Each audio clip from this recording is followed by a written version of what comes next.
Hello, everybody. Welcome to our Cakefu Master Series. Today we have a really awesome guest with us. She is a legend in the cake decorating world, and I am so excited to be able to have Earlene here with us today.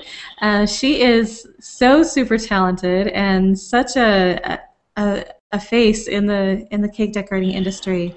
Anybody that knows anything about cake knows Earlene. So welcome, Earlene, and we're so glad to have you today. Well, thank you. I feel very honored that you asked me. Oh, well, it's definitely our honor. So let's go ahead and get started with a little bit about you. I guess we would like to know a little bit more about your past. For those of you that don't know, I'm sure a lot of people do, but let's go through this. So you started out, the same way that a lot of people did, really, right? With your just experimenting with cake decorating, and it just turned into a business. Well, yeah, when I started, there were no teachers. There was no Wilton classes. The only way you could learn anything was just to experiment. So Good Housekeeping came out with that magazine, and that just looked like a lot of fun. That is fun. So Good Housekeeping came out and was a lot bigger and better before Wilton, I guess? I think so. Oh, okay. So you did your first cake from that magazine, and then you went on to do a wedding cake for your sister? Right. My aunt's sister-in-law had done our wedding cake. And then when my sister, just younger than I am, got married, we had a local bakery do hers, and it was, gosh, awful. Oh, no. It was terrible. She was using copper taffeta for her bridesmaids' dresses, and the roses on that cake were just blobs. Somebody had used icing that was way too soft, and it was really ugly. Oh, that's terrible. So it's their fault I'm doing this. Well, I guess that's a good thing, So when the youngest sister got married, I said, well, I know I can do better than that. And so we found Made of Scandinavia and ordered some supplies from there, and that's where it got started. Great. Awesome. And so you took some classes along the way. You joined ICES. Back in 1977. How long has ICES been around? Do you know?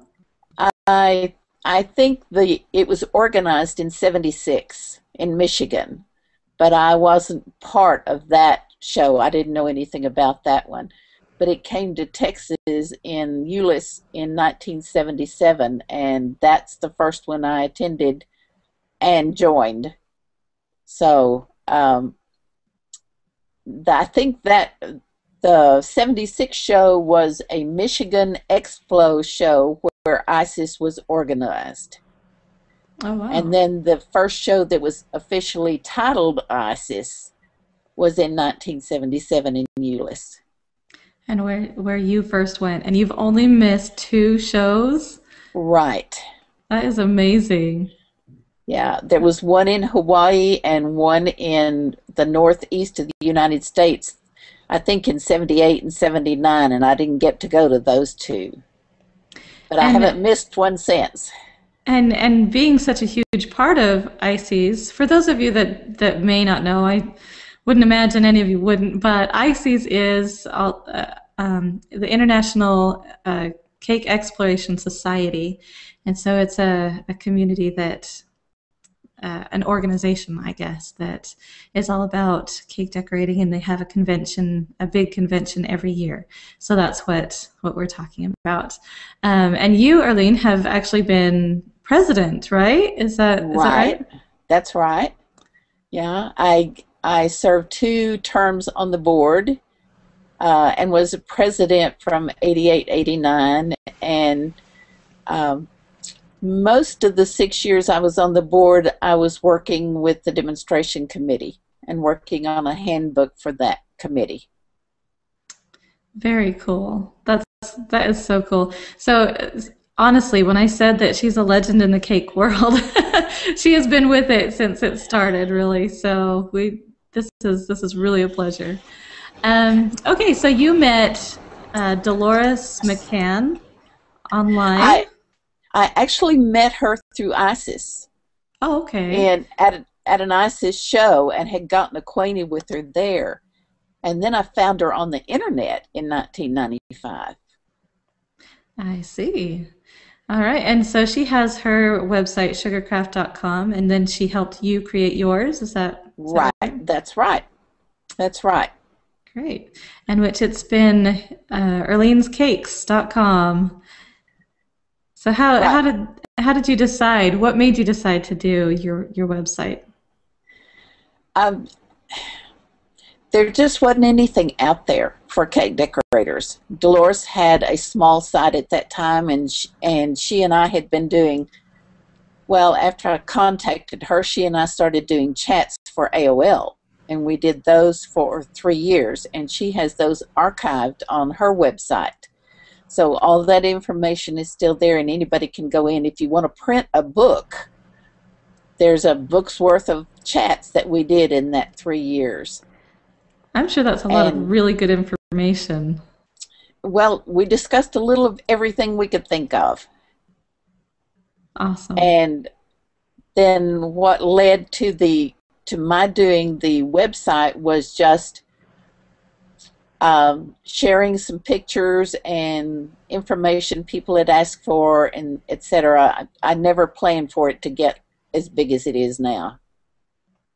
That's great. Well, yeah, your serving chart, I think, is what drives so many people to your website. You just created the best serving chart around, and I don't know of anybody that doesn't use your chart.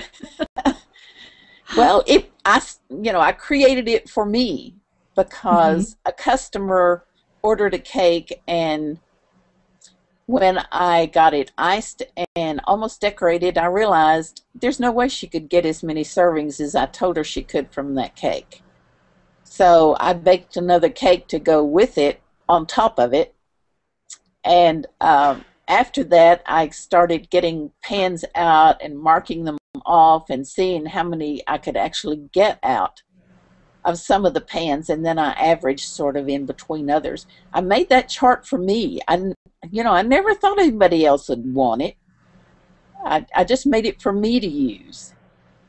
And But surprise. yeah, then I put a little abbreviated form of it on the website. But if you want the whole thing, you just have to order it. Yeah, and the whole thing would be really useful because it adds a lot more information into it. What kinds of information does it add to? Um, it tells you how many lace points to use, how many servings in a groom's cake, how many in a bride's cake. Because groom's cakes, you serve the whole thing. Bride's cake, you don't serve the top tier. The second page of it has like oval pans and heart-shaped pans and square pan. Well, it has the other shapes of pans. And then it also tells you like sheet cakes. If somebody wants 79 servings, then it tells you the basic which ones to use. And For a basic tiered cake. right, basic tiered or sheet cakes or whichever. Perfect. Yeah, it's a really complex chart, and it's just really good information. So anybody interested in a cake serving chart, you don't want to make your own, Arlene has a really good one. All right. Well, we're going to go and talk a little bit about some of the. Oh, here we have actually a picture of your serving chart right here. Right. So that's something that you can order through your website. And these are some other things. So you started out with your. You said you started out doing recipes on your website, Right. and that's how you ended up doing a retail side of things online. That's right. The Beautifan was a product I had used. I probably have used it for 50 years. Got it locally, did not realize you could not buy it anywhere other than around here. So when I put my recipes online on the website, then people began saying, well, where do we get it? And I said, well, just go to your restaurant supply. And then they call me back, nope, they can't get it. So I called my supplier and said, would you ship it? And they said, no, we're not in the shipping business. We'll sell it to you and you can ship it. Oh. So that's why the shopping cart started. Perfect. So that other people could make your recipes, huh? Right. Now they've taken the Butavan away from us. It Oh, was really? a really good flavoring, but the company that makes it is no longer making it, so it's gone. Oh. And the powdered strawberry you see on the screen in front of you Uh-huh. is dehydrated strawberries with a little dextrose in it. So it's pure strawberry, except for that cool. little bit of dextrose. And if you add a teaspoon of that to a strawberry cake mix, it makes all the difference in the world in the way that tastes. So that one I will continue with. I have to order it in 50-pound boxes. Oh, boy. So it's when you open that box, the whole room or house smells like strawberry. I may have to order some of that. I love a really strawberry flavored cake, but I don't like it artificial tasting. So Yeah, no, I may have to get some of that. Yeah, this is pure strawberry and it's wonderful. Awesome. That and the lemon are the only two flavors I'm going to keep. The Butavan they took away from us, and the other vanillas that I've tried I'm not super happy with, so I'll just keep the lemon and strawberry. All right. And then also these impression mats, that's another thing that Right. you found was not really readily available at the time. And so, The diamond impression mat started with me finding a sheet that goes in the light fixtures overhead that oh, had that pattern on it. And so I'd go and every once in a while I'd buy 10 sheets of it and cut them up and sell them to other people. Well, they quit making that sheet. So I went to CK Products and they make those for me now in 3 sizes. The line mat came from a car floor mat oh, clever. because I was using that to make potato Oh, chips. Take a piece of random shaped gum paste and color it the base shape, the color rather, for a potato chip. Put it in between two of those line mats, and you've got well, ruffles. perfect. Then all you have to do is a little dusting to make it look like a real Well, ruffle. and so that's really a handy mat there for doing lots of fun things. Yeah, yeah. I think Sharon Zambito uses that mat a lot. And the dot mat came because the girl I had helping me, which was Chris Cantrell, I said, let me show you how to make those dots even. And she says, you can do that, but I can't do that. And I said, yeah, let me show you again. Oh, no, I can't do that. You have to fix me something. Well, then I went to teach somebody else, and they told me the same thing. So that's why we got the Awesome. dot mats. Very useful mats. Those, and for wedding cakes, those designs right there are some of the most used and handy, you know. Yeah, Yeah, they're sort of exactly, classics. exactly.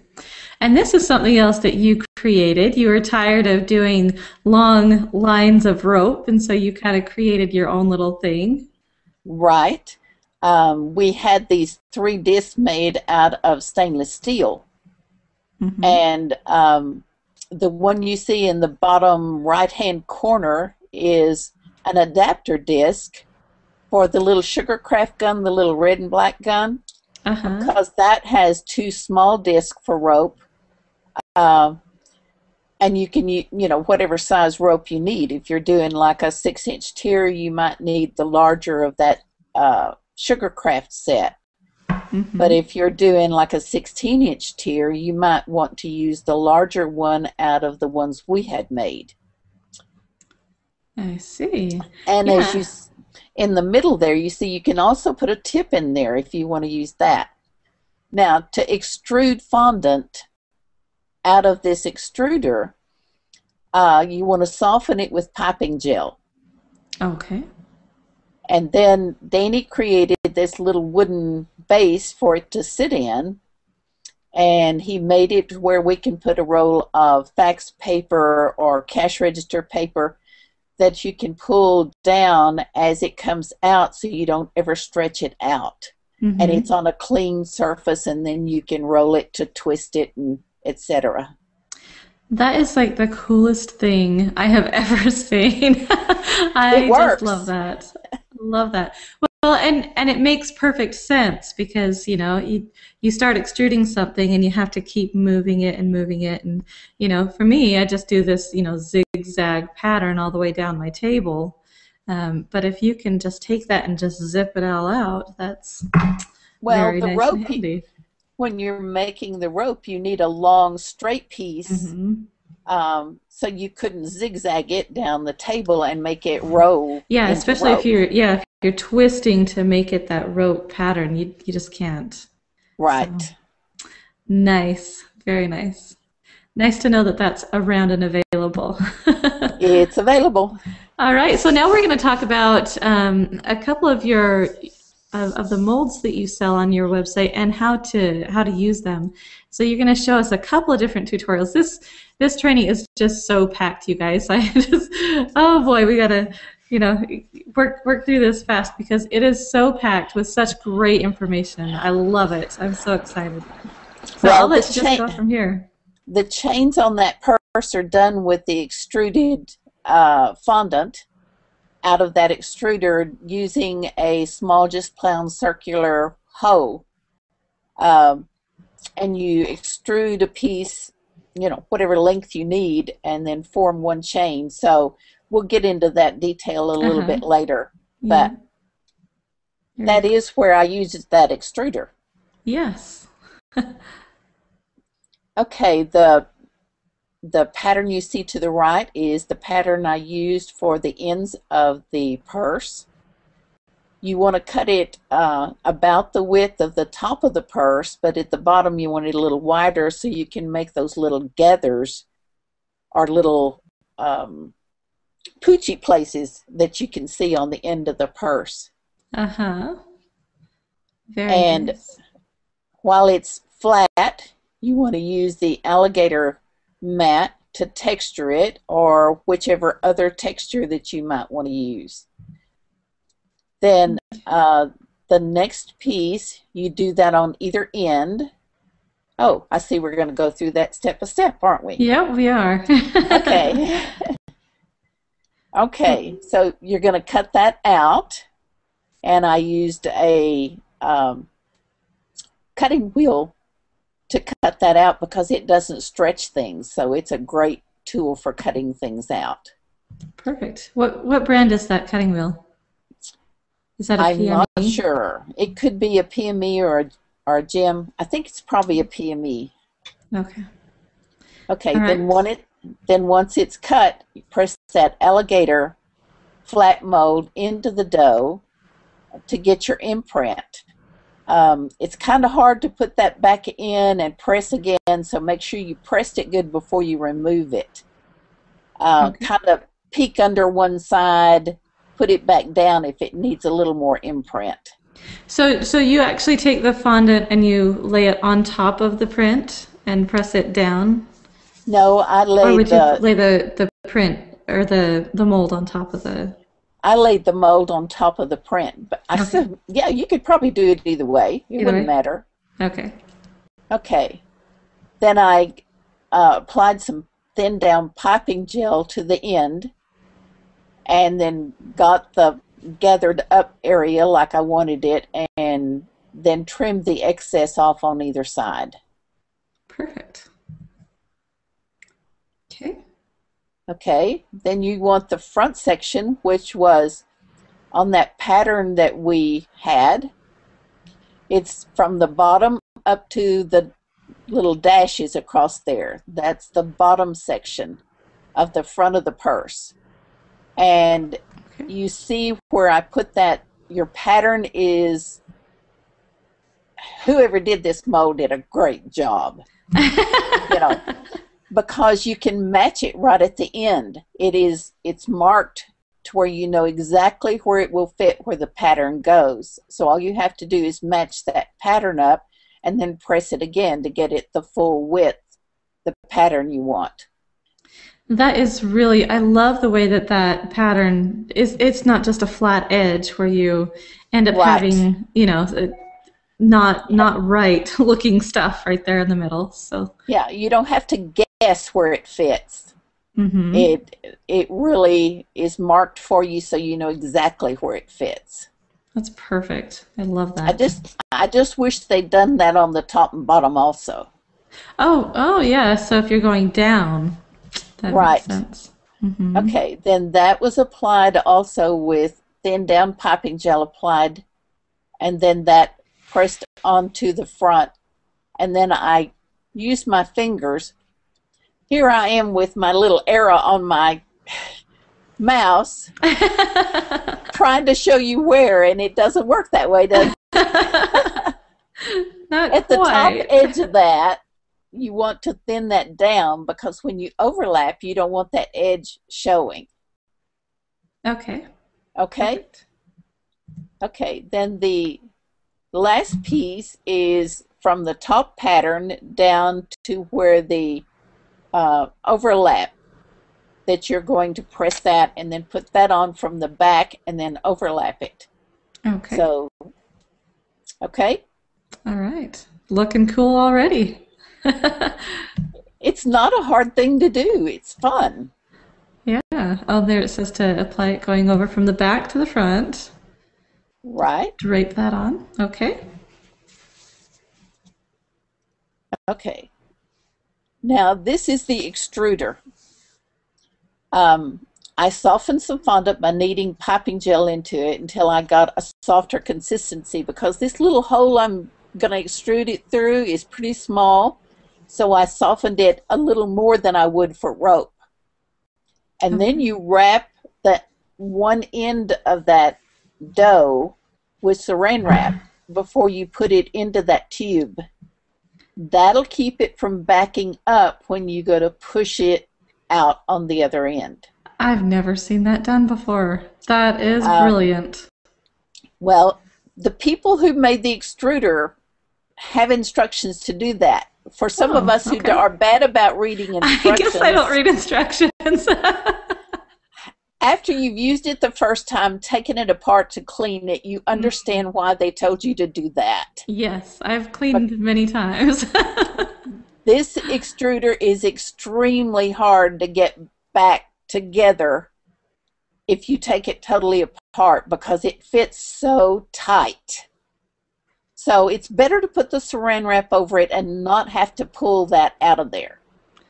That is very smart. I don't have this exact brand, but I have had to clean out mine several times because, you know.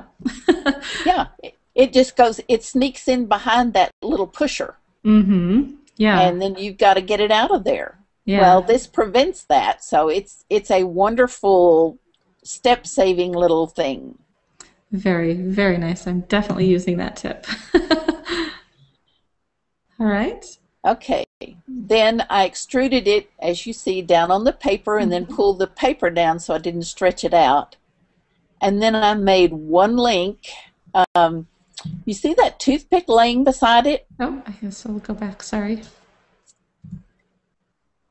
There we go. That toothpick was actually, I made it the length of the toothpick plus about a half an inch. That's what each link measured. So I didn't have to get a ruler or anything out. I just used that for my measurement and then just sort of shape your link, put a little piping gel, thin down piping gel right where it meets, and then just kind of push them together a little. And then the second link, you just sort of sneak it inside that link and then over it, and just keep building them one at a time till you get a length made. These are so cool. They look like, you know, your actual metal links. I love it. Yeah, they're even a little rough looking like metal links are. That's right. That's exactly it. And that's what makes them look so cool is that they're not, you know, that, They're you not know, perfect. they No, they where they connect together. It looks like how the metal would connect together, and yeah. Okay, you're going to make the D-rings, and then you're going to make as many links as you want. Okay. So if you want the links a lot, if you want your chain a lot longer, make it a lot longer, but you need 2 D links and then a length of the chain. Okay. Okay, after you get that made, then I took a little line of this and put on the front edge where the side and the front meet, where you got that little bit of raw edges, and you just press that in, and that looks like what do they call it, piping? Yeah. Yeah. Trim it off. The piping. Yeah, just trim it off right below that little lap, because you're going to come from the back and down and around the fold over, and then down to the other side, and then that finishes off all your raw edges. Perfect. All right. And these are your rings again. Talking about the D rings, those rings that are at the top that are in a D shape. That's what you were talking about with the D right, rings. That's right. Yeah, and a pair of tweezers is fabulous for helping pull those links together. Oh, okay. Because it's kind of hard to get your fingers in there when you've got a wet link you're pulling it through. So you don't want to distort that shape by pulling another one through it. So you use a pair of tweezers to help do that. Perfect.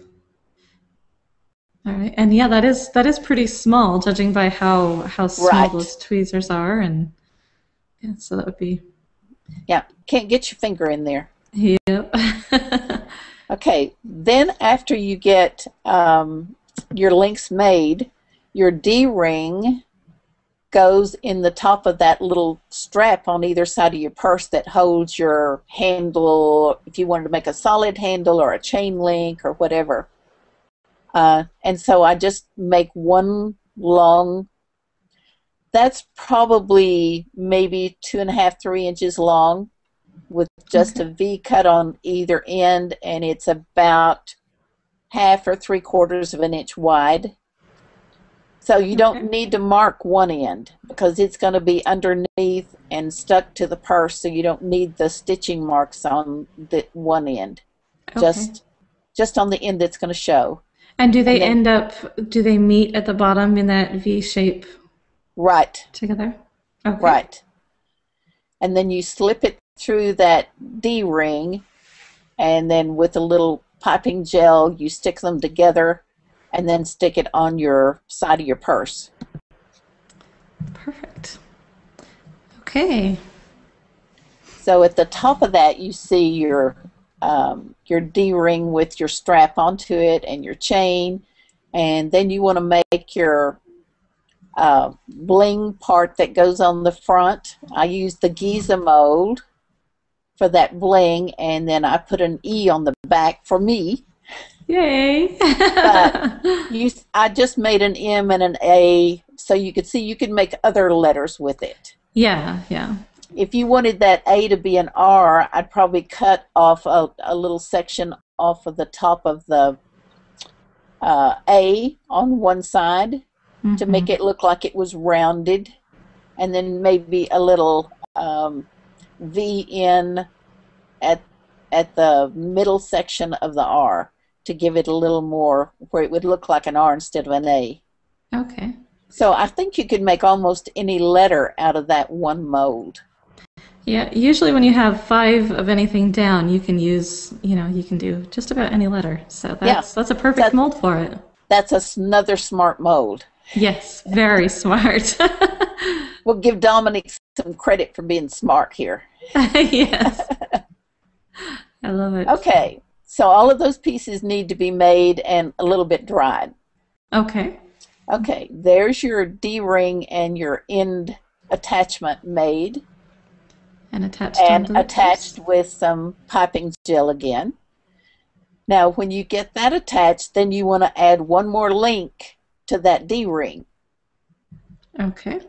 Because when you go to connect your chain link with the D-ring, you need one link that you can move connect the two of them. Okay.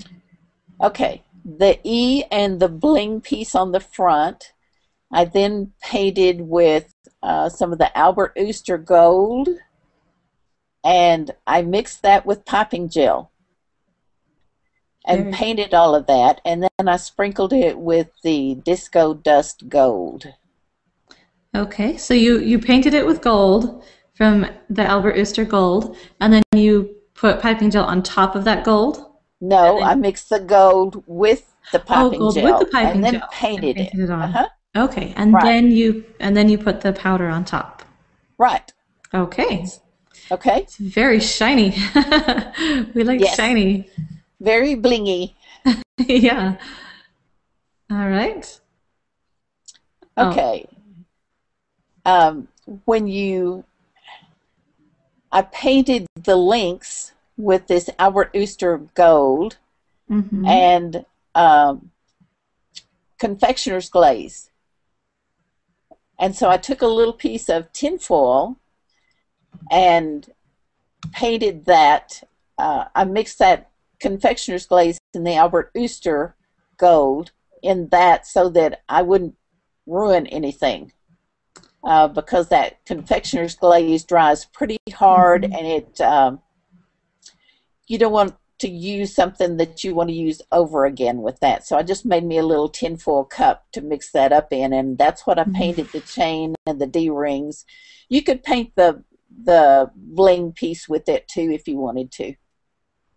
Okay. And so the point of the confectioner's glaze, is it to make it more shiny, or is it to seal in the gold so it doesn't come off, or what? Yeah, to seal it in so that the Okay. gold doesn't rub off, so your chain, when it hits the top of your purse or goes over it, it doesn't leave marks everywhere it touches. That's really a good idea. I know I've seen a lot of purse cakes where, they've made this chain and they lay it on top of the cake, and then it's all smudged and messed up. So that's a really good way to prevent that from happening. So You just got to be sure that you've got cleaner for your brush handy while you're using that so you don't ruin your brush.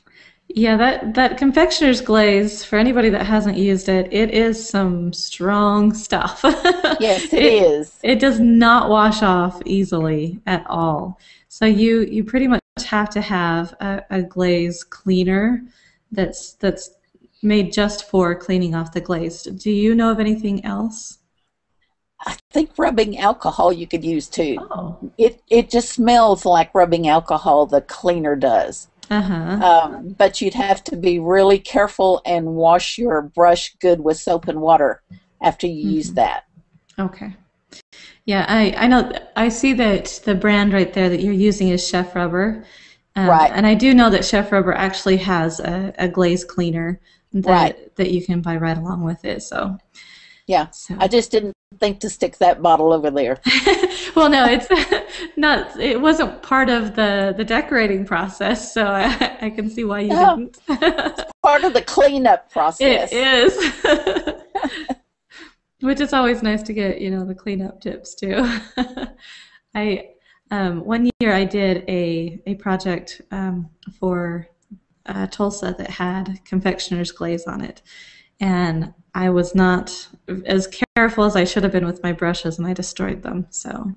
Oh, So yeah, gotta be careful. yeah. Especially if they're expensive brushes. Yeah, yep.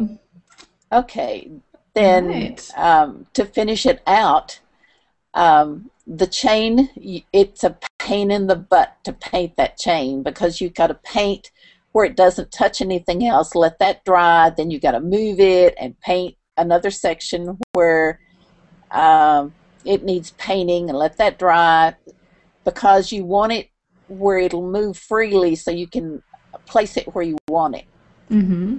Then you lay it where you want it, and that one chain that's attached to the D-ring and the last chain on either end, you make one fresh one then to connect those two.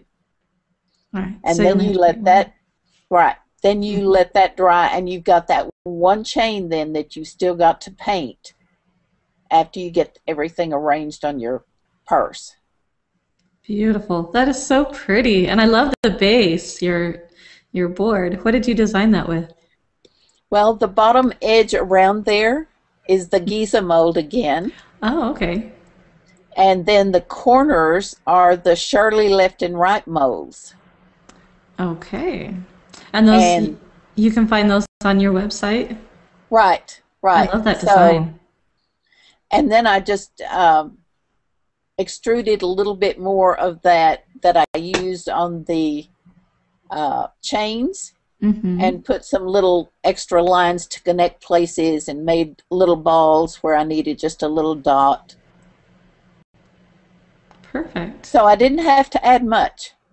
I just I, thought it needed something a little more feminine to uh-huh. finish it. Well, it's beautiful. It's perfect, just the way that you did it. So And very pretty. I dusted the chocolate with oh no, I can't think of the color. Uh, Maybe it'll come to me in a minute. Okay. Was it like a copper or a? No, it wasn't a copper. Um, can't think what the color is. It's a greenish. It has a little green and a little copper look to it, but I can't remember the name of it. I'm sorry. That's all One right. of, one of the benefits of being a geezer. Yeah. Well, I use the excuse all the time too, though. It's just, I use the excuse that I'm a mother. Yeah, It's yeah. easy to forget when you're a mom. All right, so these are your enhanced lace molds that you have created and worked with Dominic on creating. For those of you that don't know what an enhanced lace mold is basically she's taken a lace mold and she's overpiped it and then created another mold so that when you make this mold, it actually has the lace or the overpiping already in it. So it takes out a whole step of work, and I love that. So clever. Well, we're actually taking the real lace, Oh, okay. and that's mount. Dominic takes care of mounting that. It took us 6 months to figure out this process, but we got it figured out. So we mount the lace, and then he sends it to me, and I overpipe it with royal icing, and then I package it and send it back to him, and then he makes the molds. So everything is already overpiped. That is so great. That's such a time saver. I mean, you can take a regular lace mold and you can make a bunch of them and put them all over your cake, and then you have to go through and pipe everything on. So to have this Right. one step further where you don't even have to worry about that is such a time saver. I love it. Well, it saves your hands too, Yeah. because those of us who can't do the heavy piping anymore, um, Mm-hmm. you can use the molds and still get the same kind of effect without having to do the overpiping. Yeah, that's very true. Very true. All right, and so there's differences between just that, the last mold that you showed us and these lace molds. So you want to explain how they work a little bit differently? Um, Dominic, being the very clever man he is, has put a couple of features in these molds that just make it much better for you as a cake decorator to use. The backside of every one of our lace Here, I'll switch molds over to this. has this outline on it. Mm-hmm. And that outline is for you when you have rolled out a piece of fondant, gum paste, whatever you're using, that you can press that down and know how many shapes you can get out of that. Then all you have to do is cover them up and use them one at a time. You don't have to guess it whether you have enough or not. And that outline is slightly bigger than the mold itself. So even if you overlap a little, you're still okay. Oh, good. Yeah, if you see up in the top left corner, you can see the two sides of that mold. And so the top one is that outline, and then the bottom picture is the actual mold itself. That's right. And Just the that flip side. mold has the cutting blade that Dominic also came up with. It's a little thin. Here I am with my arrow again. It's a little thin edge around the outside of that mold shape that when you lay your dough over the top of it, if you just take a roller and roll very lightly or you rub it, it'll trim it for you and you don't have any hand trimming to do. Perfect. That's really smart. Right. It's a really great idea. It is. It is. I think that's the biggest issue that people have with making molds or with using molds is to get that nice clean edge. So this fixes that problem. And then another thing that we want you to not do is we don't want these molds filled up. Okay. We want you to roll your dough out pretty thin to start with. I found some coffee stirrer sticks and tried those, and they are perfect. Huh. The bigger skewer sticks are actually a little too thick, so you've got to roll them down again. But these coffee stirrer sticks are perfect. So if you roll them out between the coffee stirrer sticks, it takes it to about the same thing as a number 3 or 4 on your pasta machine. Oh, okay. Perfect. And that's a good thickness to do on most of the molds. All right. So if you have a pasta machine, you can do 3 or 4. If not, use these coffee stirrers. Very smart. Right. That's right. All right. Okay. And then the bottom left picture shows where I've used the back of it to mark so I know I have enough dough. And then the bottom right picture shows flipping that over and dusting it with cornstarch. Okay. Okay, top right is the cornstarch side I have put down, and then I've taken a roller and rolled lightly over the top, and then I took that roller and just kind of rubbed over where that green is showing through. The cornstarch down so that when we go to press that pattern into it, it's not going to stick. Okay. And if you press too hard, if you roll real hard, you're going to lay that edge down instead of cutting.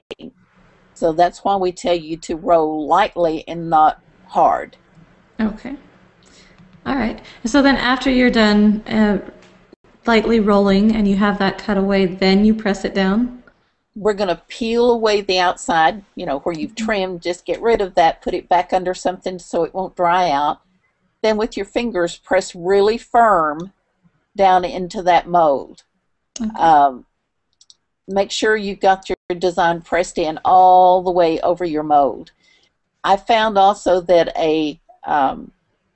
probably an inch stencil brush, it's got lots and lots of hairs on it, and they're all the same length. Just take a rubber band and put around the end of it. And if you use that, you can really get better detail by pouncing it down on top of that. Perfect. Then once you've got your detail pressed in, then turn it over and you can roll it back to get your design to fall out. Or there are some people who take that flat edge and pull it to either side to kind of loosen it and then push up underneath, and that will sort of make it start popping out of there. There are multiple ways to get it out of there, but it removes easily. Oh, that's good. That's good. Last thing you want is to have to dig it out, and then you're messing up your mold. So right. And if you don't get enough detail in there, these molds have so much pattern in them that you can put them back in there and press again where you need more detail. Perfect. Okay, bottom left. This is the viola mold, and I wanted to do a small tiara to go on a cupcake. So as you can see, here I am using the arrow again. The little curve at the bottom of the green, we want to straighten that out. So you just very gently encourage it to go straight instead of curved down. Oh, so we've reshaped it a little. Okay. Cool. Very nice.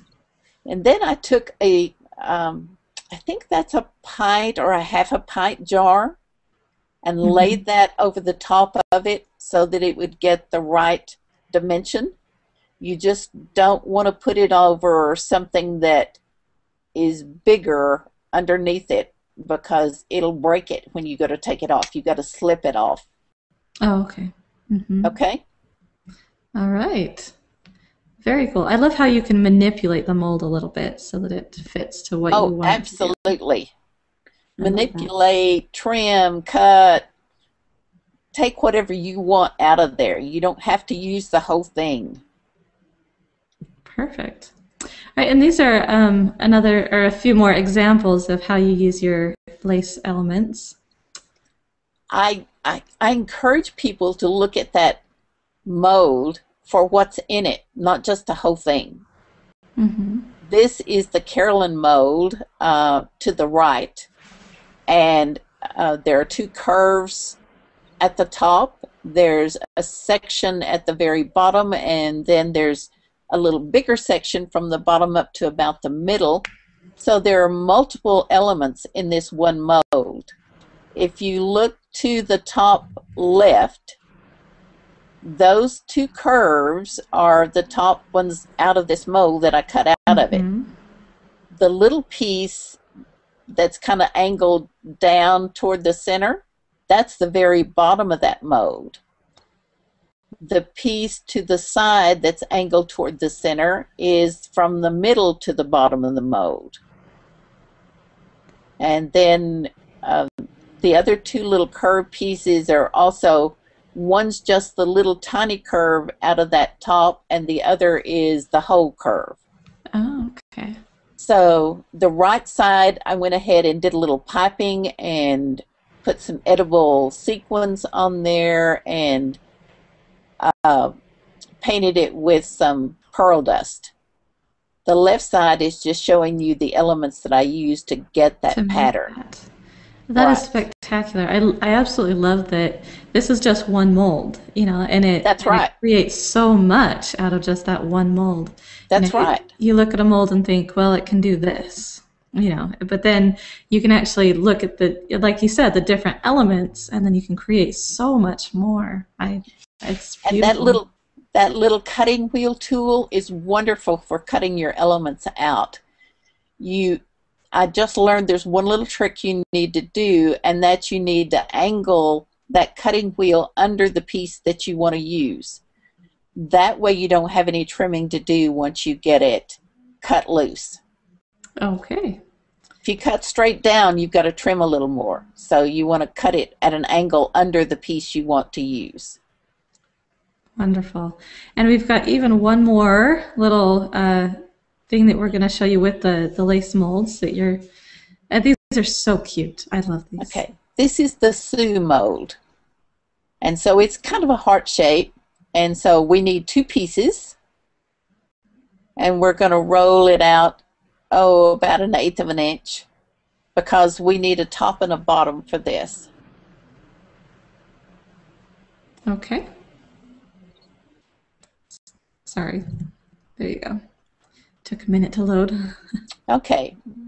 Then I rolled out a long strip, and still about 1/8 of an inch thick, and I cut a straight long piece, and then about 1/4 inch from the edge of that mold, I piped a line of thin down piping gel where I wanted this edge to sit to make the sides of my box.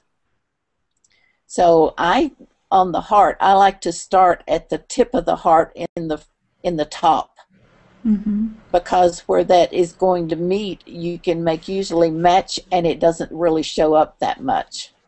Okay, good. So I started there, worked my way around the side, down, and then at the top center, I trimmed it, and then finished it there, and then trimmed it and put a little piping gel in and kind of pinched it together a little bit. So this piece, you can see that's your bottom piece with your sides on it, and then you just press in your design for your top piece. So you've made a box. All you've needed is two shapes and a strip for a heart, and it's a simple little easy thing to do. Yeah, and it's so, so, so cute. Okay, you need a little piece to go in the top of the box to keep the lid from sliding off. Uh-huh. So once the bottom box is dry, then you take and put a piece of paper over the top, use a pencil, and do a rubbing, and that you want that inner edge of your box. You want to rub the size of that and the shape of that. Okay. Okay, then you're going to cut that out, and then you're going to make a masking tape handle. So you want it to fit in there easily. You don't want it to rub on any side. Okay. You're going to cut that piece out and glue it to the inside of the top. And then that'll keep your top from coming off if you happen to tilt it. Okay. Very nice. Okay? And then your box is finished other than painting it, whatever you want it to be. That's about the easiest way in the world I can think of to make a box. I love that. It's beautiful and it makes such a huge effect and it's super easy. Well, and we've got Mother's Day coming up, right? Yes, this would be so perfect for Mother's Day. Put a few pieces Yeah. of chocolate in there or something, a few cake balls, you know. Jelly beans There you or go. M&Ms. You know, if you have a mom who loves M&Ms. Perfect. Perfect. Well, and that would be fun to, you know, even something like jewelry, you know, Right, would be fun. right. So, I always thought it would be a really fun thing for a young man to take with him to a restaurant in a small box to give to a young lady, and she might open it up and there'd be little heart-shaped candies in there, and then as she begins to explore, she finds a little diamond ring in there. oh, how cute! Wouldn't that be a sweet way? That would be so fun. I love the idea of that. That is so fun. All right. Well, we have a lot of questions that have been sent in. Okay. Before we get to those, here's the final product of a bunch of the different molds made into little boxes. Okay, in the middle on the left-hand side, that is a little pasteboard box that I found at Hobby Lobby. And I got polymer clay that air dries, and I rolled it out and used it just like what you do with the icing, glued it on with Elmer's glue, made some tiny little pearls, and I used the Crisp mold around the sides, and I used the Ruth mold on top. So if you wanted to give that to a mom and it not have sugar stuff on it that's going to attract bugs and ants and etc., you can do it this way. If you want it to be permanent, yeah. Right. You can use the polymer clay in these molds. They work great. Good. That's good to know. Yeah, they're just so beautiful, the different molds and the different shapes. They're Yeah, just you can stunning. make the whole box out of polymer clay if you wanted to. Perfect. All right. We have a couple of recipes that Arlene is sharing with us today. This is really fun. A cranberry relish and a cranberry salsa. So I love cranberries. So this is very, very nice. I buy cranberries when they're in season, and I put them in my suck and seal bags and put them in the freezer and keep them all year long. Oh, that is so smart. I make up a recipe of this, and we eat a little of it. My husband gets tired of it. I don't. And then I package it up in small freezer containers and put it in the freezer. And then if I get hungry and I want some of that with toast in the morning for breakfast, then I pull out that little container and I've got enough for several days. And it might be 2-3 weeks before I pull any of it out again. But I can make it all year long that way. Very nice. I like that. I like that a lot. And then with your cranberry salsa, cranberries and cilantro. Oh, that sounds heavenly. That is so good. That I just don't think sounds you'd have enough of this to put in the freezer, but I'm sure it would keep just as good as the other does.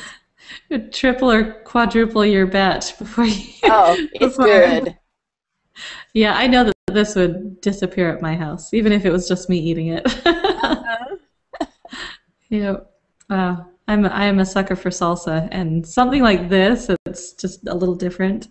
You know, like mango salsas and boy, cranberry salsa sounds good. And to be able to have this in the summertime when it's not in season because you stuck those cranberries in the freezer Mm-hmm. makes it even better. Yeah, I love that. I'm doing that this fall. All right. Well, okay, so on to our questions. I know that we have a whole bunch, and I want you guys to stick around. Make sure you stick around. We are doing a giveaway, and we're doing a promotion with Earlene. So she's going to be offering a discount with you guys. So make sure that you hang around. Okay, first question. Um, here's Here's an interesting one. This goes back to your serving sizes. Some Nicole asks, how did you come up with your cake serving chart? Your servings are much bigger than the other ones out there. It's confusing since there are so many out there. They're really not any bigger. They're just truthful. I like that. If you take a cake pan, turn it upside down, take a washable ink marker and mark it off where you've got 1 inch wide, 2 inch long pieces, you cannot get what the other charts give you. You cannot. Yeah. And you've got to allow a little bit for a knife cut. That's going to take some of that cake away. I just marked off 1 by 2 pieces, and this is how many servings I came off with. I didn't mark it in circles. I marked it straight lines. Okay. And so if I was out near the edge of the curve, then one piece might be a little bit further over, and then you get narrower as you get toward the center of the curve. Mm-hmm. But if it's straight across, they're 1 inch wide, 2 inches deep, and the depth of the cake. If it was a sheet cake, it would be a 2 by 2 piece. It's the same size they're telling you, except how in the world can you get that many servings out of a cake if you can't mark it off with a pin and get it? How can you get it cutting it with a knife? Chances are you won't, and especially if somebody else is serving the cake and don't understand, serving sizes, you're going to run into the problem of people serving too big of pieces and running out of cake, and And you never know who's going to be serving that cake and how big a piece they're going to serve. Mm-hmm. So Yeah. I'd rather give somebody a little more cake and than to feel chintzy and know I didn't give them enough. Yeah, I agree with that. I tend to err on the side of too big also, too much than not enough. Yeah. Well, I want to be honest with me and my customer. If I don't feel like I could cut 100 pieces out of a cake, then how can I expect a customer to do that? Yep. Okay, this is a very interesting question. We have Kimberly M. asks, seeing the changes in the cake decorating world over the years, what have you liked the most? Oh, the lace. I just went nuts when I found Rosemary Watson and her lace. I probably bought more of her lace molds than anybody else did. I loved her lace molds. Got real well acquainted with her. She's a friend. I treasure her friendship.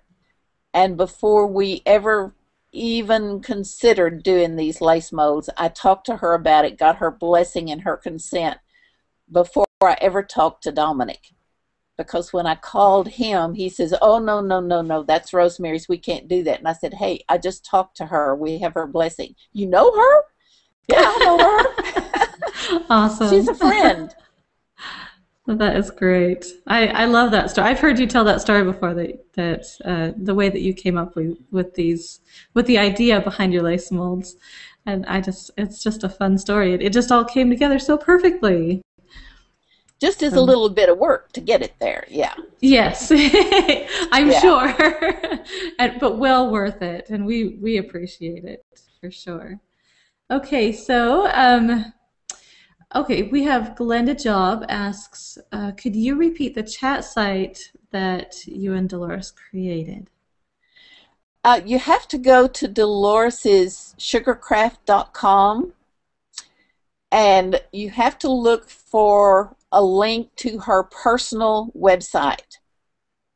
It's actually still on sugarcraft.com. There's not really another address for it, but you'll find a link on that front page of sugarcraft.com to her personal website. And then on that, you will find where it says AOL chats, and you click on that link. Be Okay. prepared to do a lot of reading if you want to read through all of them. Yeah. Is it, I guess, organized at all, or is it just there? It's only organized, but the dates they were done. Okay. Okay. Good to know. Someone should go through all of that information and make it, really accessible and useful that way. Well, at least she's kept it there. Exactly. You know. Well, I'm sure that that's wonderful information. I'm sure a lot of us would love to get our hands on it. Okay. Let's see. Janice Otto or Otto? Otto? Is it? She lives in Florida. Yeah. Yeah, Okay. Yes, Orlando, Florida. That's right. Yeah, her cousin is the photographer that I worked with here in town a lot. Oh, okay. Cool. So, hi, Janice. All right. Janice asks, what is the shelf life for the strawberry? Oh, since it's dry and powdered, as long as you keep it dry, it should last forever. Okay. All right. Someone asks about the cottage law and what you think about the cottage law for people who are just starting out. Okay. We have the cottage law in Texas. I think it is absolutely wonderful, fabulous. Great. Because I operated illegally out of my home nearly my whole cake decorating life. Mm-hmm. Because back when I started doing things for people, there were no, you had to be a bakery or else. Mm-hmm. And private parties, private citizens ordering things was actually illegal. But I had 3 small children, a husband, struggling small family. We didn't have money to build a bakery. Mm-hmm. And I certainly wasn't making enough money to pay for a bakery. I just think it's great that you can do cakes for your friends and family Mm-hmm. from your home, just making sure your home is clean and sanitary, and you've got to be really careful because you sure don't want to make anybody sick, because that could take away your home. Yeah. Yep. Well, and I think I agree with you. I think that the cottage law is a really good thing. We're actually fighting to get it here in Nevada right now. It's in the in the works. So hopefully it goes through. Well, it's legal in Texas. We still have some cities that are fighting it, but it's a Texas whole statewide law. It's not a city law. So some of the cities are having a hard time coming around to it. But they're also now trying to get it where you can take things to, if you make fudge, that you can take it to farmers markets and that kind of thing. Right now, we still can't do that. Oh, okay. That's very interesting. It's very interesting to see how the different states, it set things up. Yeah. Yeah, every state's different. Mm-hmm. Okay, we have Nancy here. She says, does the piping gel mixed with the fondant make the drying process longer? It softens it a little, yes. Where I am, it's very, very, very dry. So today we've got an exceptionally moist day. It's actually misty outside. But most of the time our humidity is like 20% or less. So if my fondant starts getting really kind of crusty, crunchy, I mix some piping gel in with it, put some Crisco on my hands. If my gum paste starts going dead on me, then I put a little piping gel and it'll come back to life. If my royal icing is a little too thick, I put piping gel in it to make piping easier. If buttercream, I'm going to do some string work with buttercream, I mix piping gel with that to make it have a little more stability as far as the string work. Mm-hmm. A little more elastic. Piping gel is your best friend. Awesome. That's good to hear. All right, we have someone asked, what do you use to thin down your piping gel? Water. Okay. Just water. Okay, easy. Yeah, easy. All right. I have used vodka occasionally, and that worked too. Oh, okay. That's good to know. I'm sorry. I'm trying to get to, we're going to have to choose maybe one more question. Here's a good one for our last one. She says, when you are shaping the cut piece, like the tiara, should you use Crisco on the jar that you're molding it on? No, you don't want it to stick. If anything, put a little cornstarch on there because you do not want it to stick. Okay. Great. We want to mention Earlene's website again one more time for those of you. Earlene'sCakes.com. You're also doing a fun project where you're making some Santas, some sculpted Santas with a fellow friend. Well, I have a friend who he sculpts all of the faces and the hands and etc. on his Santas. He does all that, pours them in resin, and then he brings me the faces and hands, and I help him clean them up and do some blush on the cheeks and some eyeliner on the eyes and things like that that guys don't know what to do with. Awesome. And glue all those little eyelashes on and put the eyes in, and that's kind of a fun thing to help him in the summertime. Perfect. That sounds like so much fun. It really does. Yeah. I actually have gone over to the website and have seen some of those, and they are beautiful. They are his are not typical Santas. They're absolutely different kind of Santas. He's got them like woodsman. He's got them like fisherman. You can go to J. Crew's gallery and see his stuff. It's just gorgeous. Very definitely worth going and checking them out. They are really absolutely gorgeous. I've taken your classes several times through, the ICs and things like that, and I just can't ever get enough from you. So, you do give wonderful information. Thank you so much. I try to pack as much as I can into every demo time that I am allowed to do. And you do, and it's wonderful information. So thank you so much. And I guess that concludes it. We have run over a little bit, but I hope you guys were able to hang in with us and enjoy the training. And thank you again, and we will see you guys next time. And if anybody has more questions, you can email me at earlenescakes@yahoo.com. I'll be glad to answer your questions. Perfect. All right. Thank you so much. Okay. Bye. Bye.